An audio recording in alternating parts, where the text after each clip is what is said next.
So hopefully a few others were able to follow us. I do apologize, but a little noisy with the bleed over, but that's just the way it works sometimes.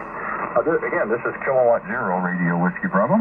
Randy in Kansas City. QRZ, any stations, please come with your call. November 7, Radio Mike Kilo.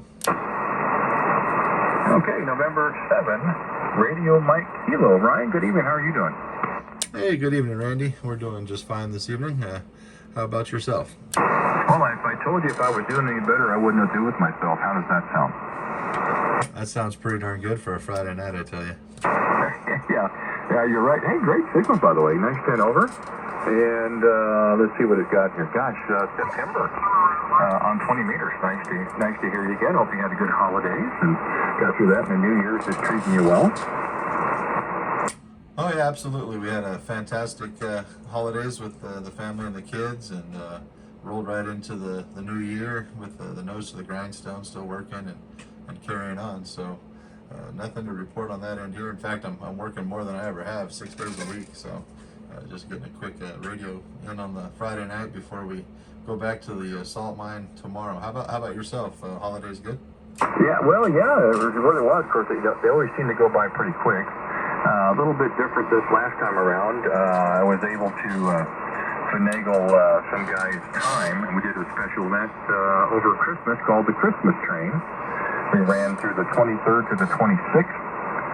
There were 5 of us in total. We all had special calls, of course, and it spelled out the word train, which was, we were fortunate we were able to do that. And we had a second card called the Clean Sweep. If you were able to work all 5 of us, we had that card as well. So, yeah, it was a great holiday. It's been an interesting year in 2021, I think, for most of us. And it was kind of that way to start of 2022. We ended up having a second stint of COVID the 1st of February, but we came out the other end pretty good and feeling really good now. We're having an opportunity now to get in front of the microphone a little bit more than we were the first part of the year, so I guess that can't necessarily be a bad thing. So, and we had some time this evening, and we wanted to get out here and say good evening to everybody. It's 40-meter Fridays is what I like to do here. And before you go, we want to make sure we're trying to get it in for everybody. But the title of the question tonight is why? Why ham radio for a hobby? Oh, well, let's see. That's actually an easy one for me. It goes all the way back to when I was just a little boy in the very early 80s. My dad was in the Air Force. He retired after 20 years, but at the time he was in the Air Force, he had to go to Korea for a year. And I was probably, I want to say I was 5 or 6 years old at the time, and Dad's gone for a year, and you know how long a year is when you're that small, so it was like forever. And well, he was a ham radio operator, still is a ham radio operator, and my mother's father was also a ham radio operator. And we'd get a time that we would go over to the house, and we would talk to him in Korea via the radio. And in 1980, I want to say it was 1982, that was pretty darn magical. We didn't get to talk to Dad on the phone because it was very, very expensive back then to do that. And we got to go and talk on the magic box at Grandpa's house to my dad in another country on the other side of the globe. So that fascination right there was enough that I got bit by the bug, and it stayed there. Well, I'll tell you, that's a terrific story. It really is. Thank you for sharing that. That is really cool. I had something similar to that a couple of years later. It would have been 1988.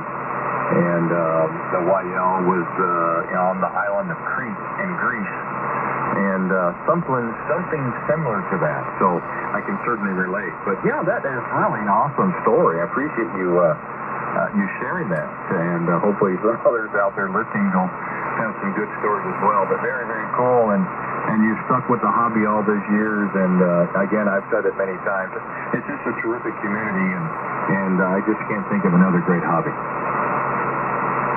Yeah, there was obviously a break in there, it was cool, and then, as I became a teenager, there was cars and girls and stuff like that, but eventually I came back to remembering how cool it was for all the radio stuff, and then, of course, did the 11 meters on the CB and all that before I got my license, and, still messed around over there because it's fun, and then here for the same reasons, it's fun, different people, and that's really the thing that keeps me in the hobby is I've met so many great people over the years, and continue to meet great people from all over the world at this point. And it's fascinating to me to hear how different and how similar we all are, and the ham radio hobby is what joins us together and brings us to those conversations to find out how different and similar we are at the same time. So it's definitely a wonderful hobby, and I'm sure most everybody says the same thing, because I can't imagine anybody doing it because they don't like it, right? I haven't told you, but you're a solid 5'9" plus here in Vegas. A beautiful signal, great audio, and it hasn't fluctuated. So you're doing real good over here, Randy. Well, I wish I could take credit for it, but we'd like to think the antenna is doing the heavy lifting, and then the other supporting parts are working as well. I appreciate that, and yeah, we've got a good little pipeline between us there, so that's good. We haven't had too many to the west of us, you know, being here in Kansas City, so it's nice to hear you. We did have one down down by Santa Fe, New Mexico. And we did start off with St. Petersburg, Florida. So the band is in pretty good shape. It does move around a little bit, of course, a little bit up and down, but that's to be expected. But again, we had a little bit of time. We wanted to get out here, and of course, maybe I mentioned before, maybe not. We are live on our YouTube channel. We've got our live stream going, and I think you'd be very impressed if you listen to your audio on the playback. So if you have that chance. Or if you're curious to listen to see what that could sound like, give a look and a listen to the playback on the channel, which is my call, K0RWB. Of course, all my videos are dated, so you look for today's date, and probably about 46 minutes in, thereabouts, you could fast forward to that point, give a look and a listen. I think you'll be very impressed at how it sounds on my receiver.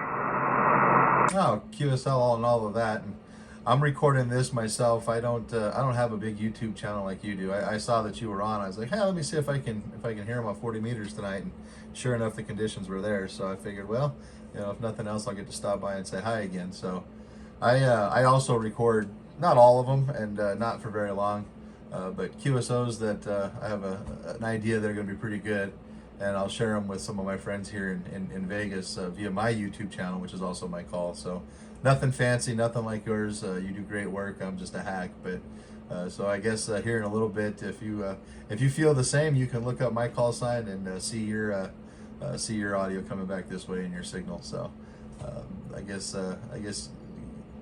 kind of different for you to maybe watch you rather than us all watching you, if that makes sense. Yeah, it does. Actually, many times, especially here on 40, when we get done at the end of the transmission, whatever, and especially on different topics, I'll go back and listen to the entire thing because I can pick up so many different things from people who've called in. Because, you know, it's, and you know this when you're recording, I've got 3 screens in front of me, 3 different things going on, the live chat and what the display is doing and those kind of things. And sometimes there's a few little things you miss. So I enjoy going back, listening to it.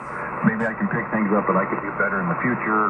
Or, you know, certain, you know, maybe somebody did a special type of an antenna project and you want to know exactly what they did. So we listen to it quite often, but I've got it written down here. I didn't realize you had a channel, but yeah, we're going to give a look here a little bit later. Be happy to do that. So, but yeah, it's been fun.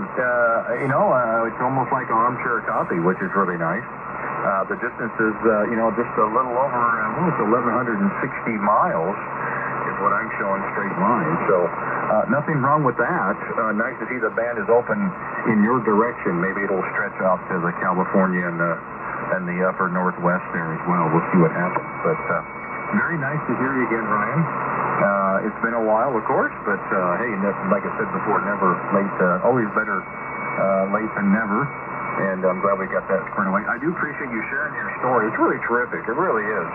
And it's stuck with you all these years. It's probably one of the nicer stories I've heard in a very, very long time. And I certainly appreciate you sharing that. So, hey, enjoy the rest of your Friday night. And, you know, don't be a stranger if you have the opportunity. I know you're working pretty hard there, but I appreciate you taking the time this evening to give us a call. You could have done anything, but you found me and you called. And I'm glad we got a chance to connect again. So enjoy your weekend, whatever you can. I know you said 6 days a week. Don't forget to take care of yourself sometimes too, my friend. But please come back anytime you hear us. We'll certainly look forward to it. I'll say 7 threes, and you have a great evening. November 7, Romeo Mike Kilo out in Vegas. Kilowatt Zero Radio Whiskey Bravo. Thanks again, Ryan. 7 threes. All right, Randy, 7 threes. You have a good one. N7RMK. You take care. QRZ, any other stations, please come with your call.